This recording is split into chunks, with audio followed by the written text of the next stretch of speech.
Hello and welcome to China XYZ, a new series of roundtable discussions that delve into various aspects of China.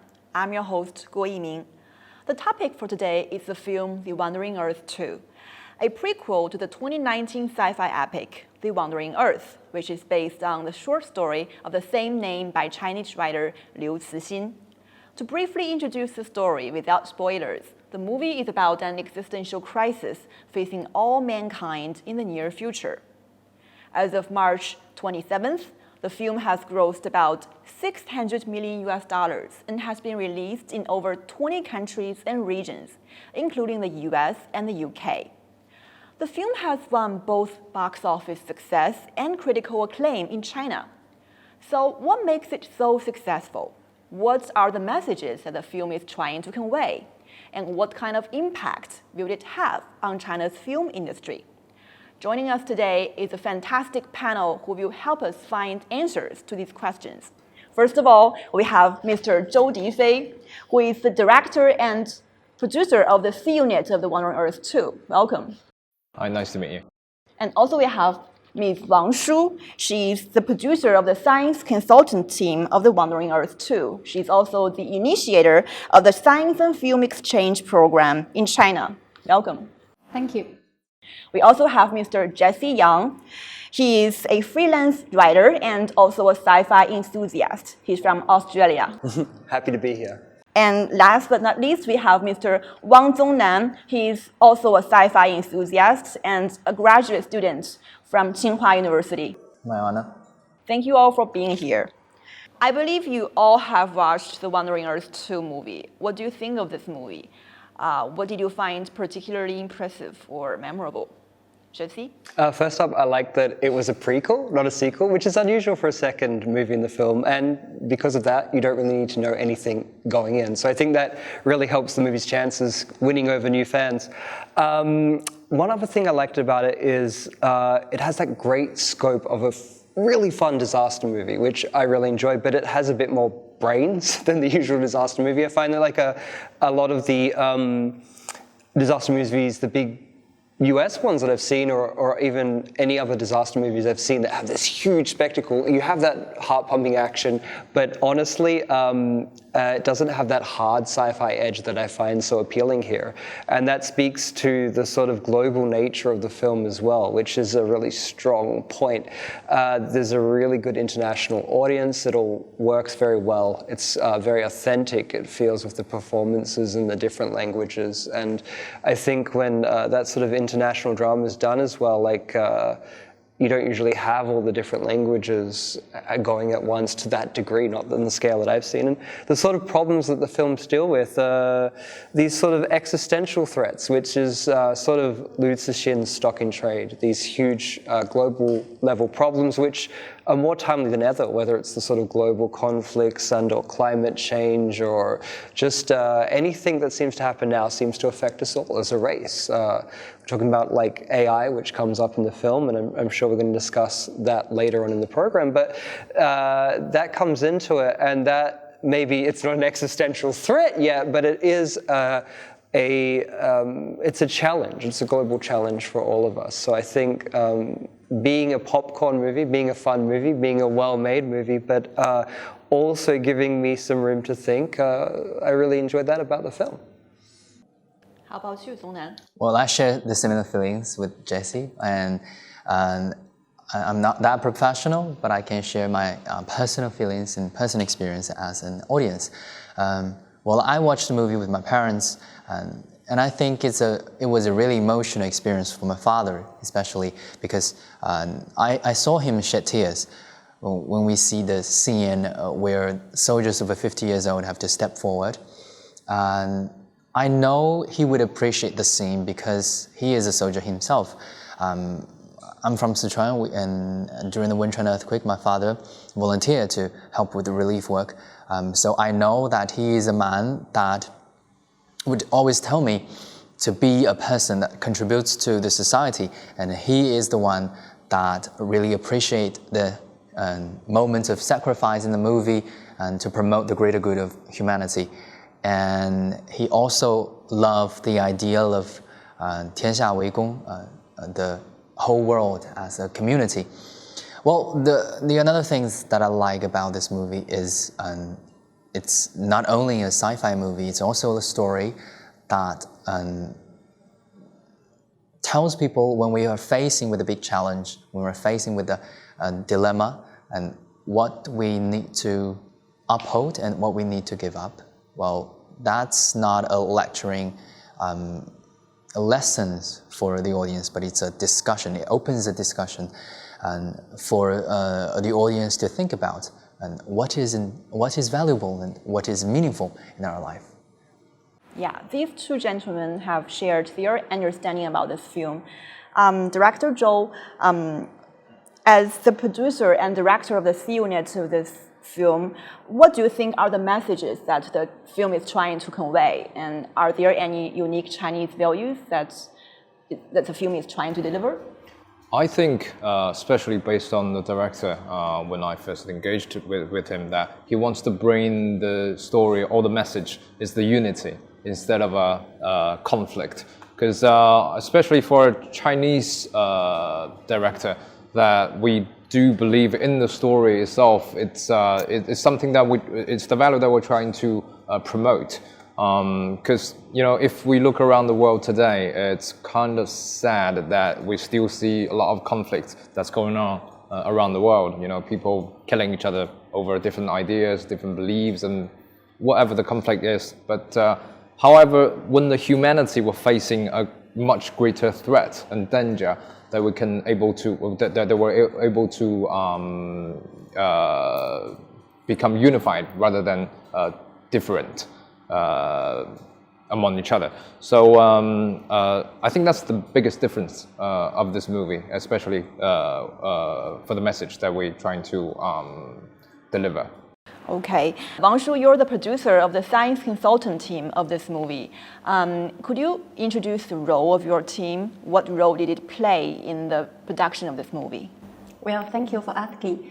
The science consult team consists 2 producers and 17 scientists. Some of them are professors from institutions and universities, and some of them are some of them just PhD candidates. They were invited into 5 different groups based on their fields of study. And the scientist was invited to help the filmmakers to check facts, to make sure it is correct, even in a fiction world. And after the co-work with the filmmakers with this film, director Guo Fan and the producer Gong Ge, they have been expressed many times publicly. This time, the world building is much more difficult than we were expected, so we definitely couldn't make it without our science consult team.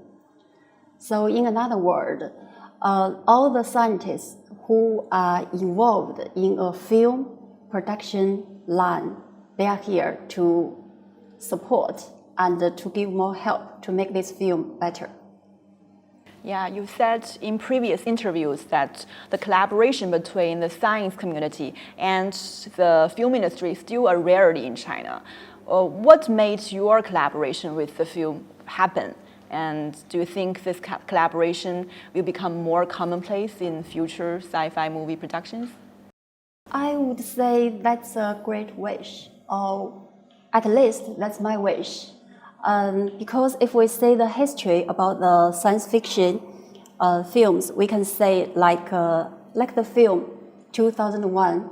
We all know it's a great film, but I'm not sure many persons would know that a great scientist whose name is Freeman Dyson, he was one of the science consultants for this film. And another incredible science fiction film, Interstellar. And about this movie, I think maybe more person would know one of the writer is also a Nobel laureate, Kip Thorne. He's also a very famous physicist, and he got his Nobel Prize the year after Interstellar. Actually, it's a long history in Hollywood when they are making the science fiction films. However, in our country, it's still a new thing. Right now, we can say there are some samples about this kind of co-work. Like today, we are talking about the Wandering Earth 2, and also we have other two works like Moon Man, which was shown last summer, and another TV play, Three Body. So they all get the scientists involved in when they are trying to make their work better. I think all the three works give us a great example and more confidence to make a better science fiction in future, because they can say when the scientists involved in their work, they can make their work better. Okay, let's hope there will be more closer cooperation between the science community and the film industry in the near future to bring us more immersive and authentic experience to the audience. There are so many foreign actors and crew in this movie. Well, how did you manage to work with them? Are there any cultural or language barriers that may have brought moments of misunderstanding or inspiration? Yeah, we on the set, the main unit were set in Qingdao, so we basically scrambled all the foreign expats in China to participate in the movie. The AD crew, the AD department, assistant director departments, they were, I think, had about 15 translators on the set each day, because there are so many. Because the story itself is about a global phenomenon. And there are many expats. You know, some of them speak good enough English. Some of them doesn't speak any English at all. And on the set, a lot of the lead actors, they speak, you know, good enough Chinese, surprisingly. And but it's every time when they give an order, so the chain of command has to be really clear, and in order for the order to take place and to give a precise guidance to all the actors, the foreign actors. And during the making of the movie, shooting with the Chinese actors is difficult enough, but having so many languages floating around the set make it even more extreme.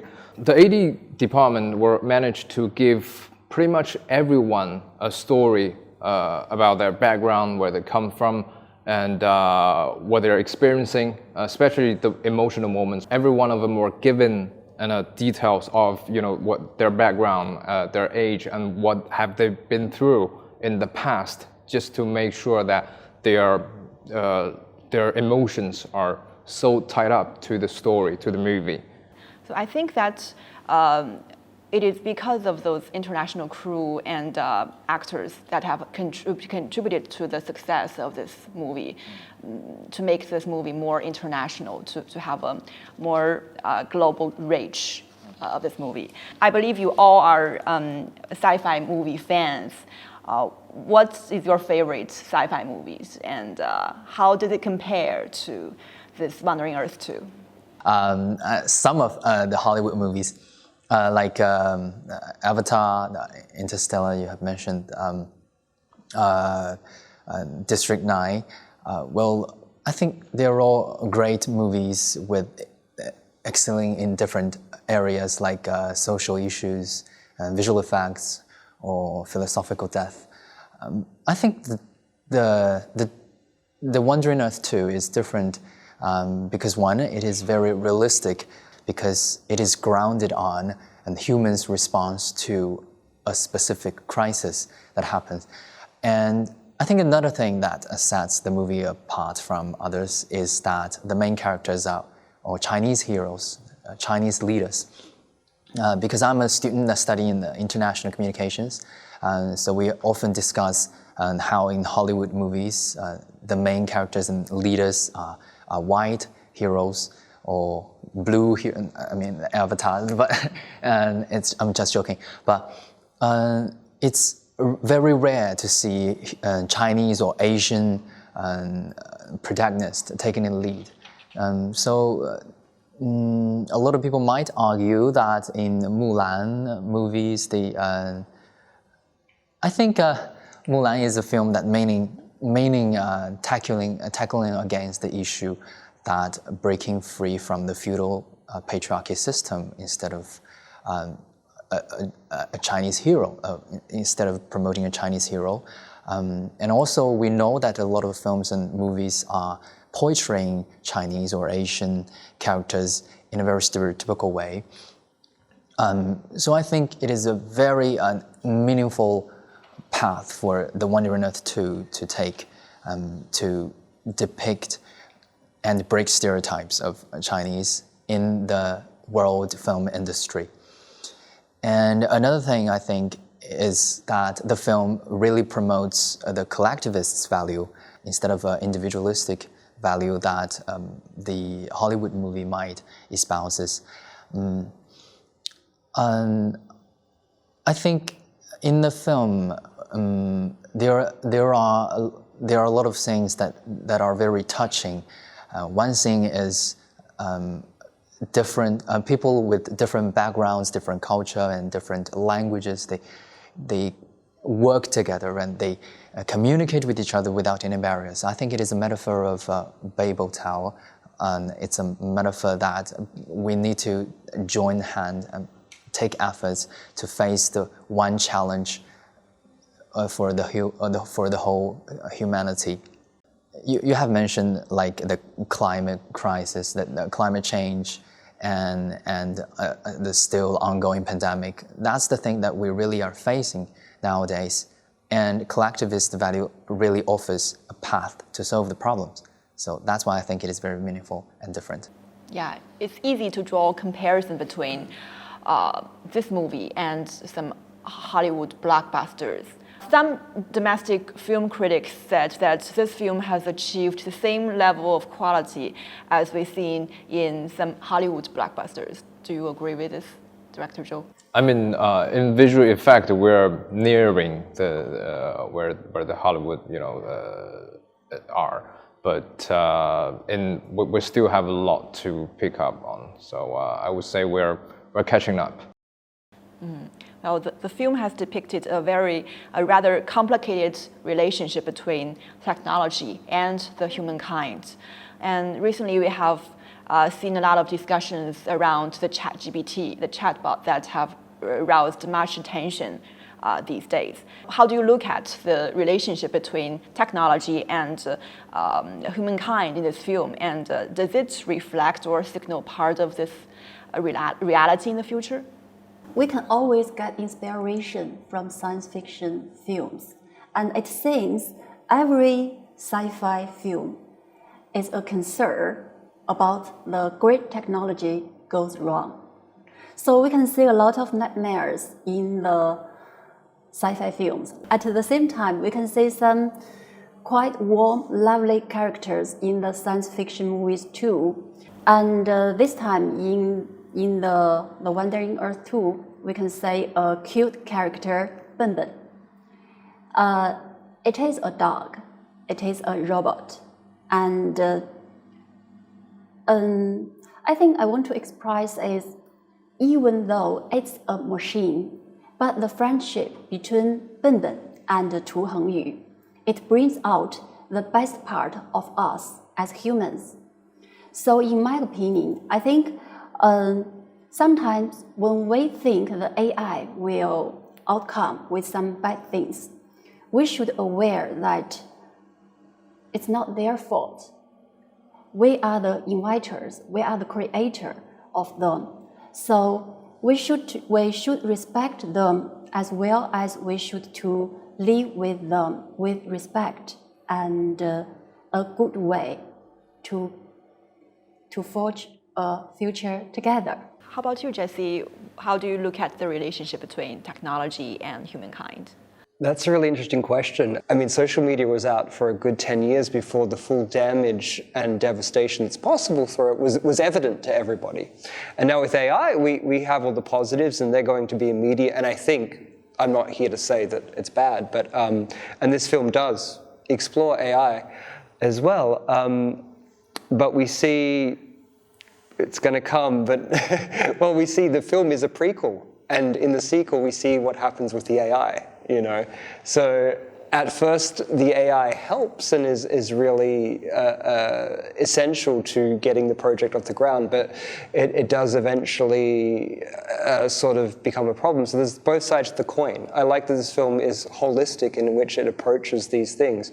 At heart, it is not anti-technology in any way. It sees all solutions are necessarily technological. When we face an existential threat, whether it was from, you know, the sun or human-made disaster, we can't put up our hands and say, well, technology is the problem, because technology is the only solution. So the only solution being technology, the film necessarily has to take, I wouldn't say, what I'm trying to say is, it's in a weird place where I feel like it is an optimistic film, because the film is about hope. But it isn't blindly techno-optimist. I feel like in the 90s or the early 2000s, there was a blind techno-optimism. This is more like techno-realist. I think I'd call this film very techno-realist, in that there is a lot of challenges, but technology is ultimately the most powerful tool we as humans have to confront the challenges on this scale. On this scale, there is really nothing else we as a species have going for us other than the two things in this film, which are the technology and the ability to cooperate, which is required to pull off the large-scale engineering projects necessary. Yeah, technology is a powerful tool, and thanks to technology, we can get more immersive and authentic experience that the director and producer of this film trying to deliver to the audience. Director Zhou, you and director Guo Fan have mentioned many times about the film industrialization. Could you explain to us why this film industrialization is so important? Yes, absolutely. If you compare a movie against, if you say a movie is like a restaurant, right? So the producer is the manager of the restaurant, and the chef is the director, right? So when you start cooking, usually you think about how many salt you're supposed to put in and what's the temperature, what kind of ingredients that you need. But Guo Fan is a different species, right? So he think about how we should decorate the kitchen first. We have to unify all the measurements to make sure that everything that coming out of our oven has the same standard. That's so important, especially for a movie this size. If we're making a genre film or a movie that requires a lot of input, and especially a blockbuster movie and a heavy visual effect, if you don't have the same measurement or the same ideas, then it's going to be a disaster. How to make a movie, people can have millions of different ways, but how to make it happen, that's what's required. If we don't have the same standard, it will be impossible for us to make a movie such as The Wandering Earth.